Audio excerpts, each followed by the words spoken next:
So ఈరోజు ఏంటిది question ఏం అడగాలనుకుంటుంది యూనివర్స్ మీకు ఎలాంటి సిచ్యువేషన్స్ కోసం రెడీ చేస్తుంది మిమ్మల్ని. So that one question, be very mindful and be very happy. Positive ఎనర్జీని అఫర్మ్ చేయండి, పాజిటివ్గా ఉండండి.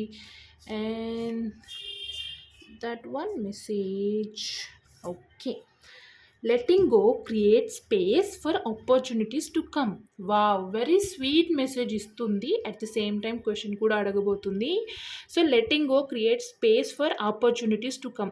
సో ఏదైనా సరే మీరు ఇప్పుడు నేను దీన్ని వదిలేస్తే ఏమవుతుంది అని అనుకోకండి. పాత నీరు వెళ్ళిపోతేనే కొత్త నీరు వస్తుంది అనేది గుర్తుపెట్టుకోండి. మీరు ఉన్న సిచ్యువేషన్స్ని, ఉన్న నెగిటివ్ ఎనర్జీని, ఏదైతే ఇంకా అది అవసరం లేదు, అది ఎక్స్పైర్ అయిపోయిందని తెలిసినప్పుడు దాన్ని వదిలేస్తేనే కొత్త ఆపర్చునిటీస్ రావడానికి అది ఛాన్స్ ఇస్తుంది. So space is very important. And ఉన్నవే ఉంటే కొత్తవి ఎప్పటికీ రావు అని గుర్తుపెట్టుకోండి.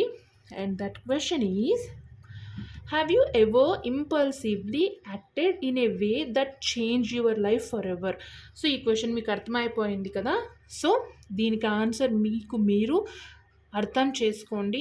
ఈ క్వశ్చన్కి మీరు ఆన్సర్ చేసుకోగలరు అనే కెపాసిటీ మీకు ఉంది అంటే డెఫినెట్గా ఇలాంటి సిచ్యువేషన్ మీ లైఫ్లో ముందు ఒకటి రాబోతుంది అని, దానికి రెడీగా ఉన్నాను అని అర్థం చేసుకోండి.